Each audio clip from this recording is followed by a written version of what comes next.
Tanungin mo nga sila. Maganda yung tanong mo yung mga... PUP. PUP ka ba? PUP?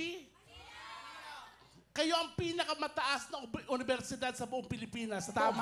Hoy! Hindi! UP ang pinakamataas. UP ang pinakamataas. PUP.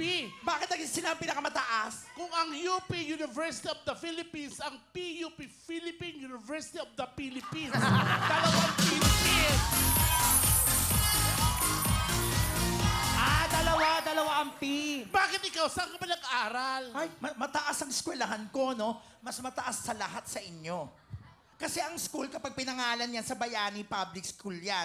Kapag private, ipapangalan sa Santo. Ang school ko, mas mataas pa sa Santo. Ano ba? Ama, si Lord na yun, no?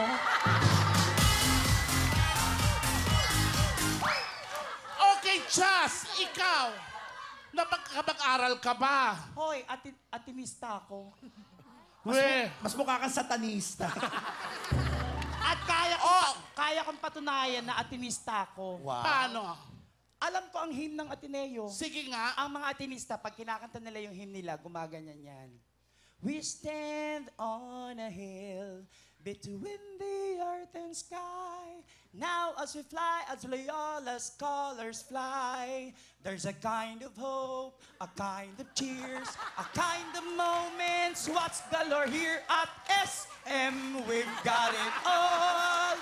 We've got ganon. Wala pa nga niyo po si Petit, the shot, at siyempre si Kim Idol.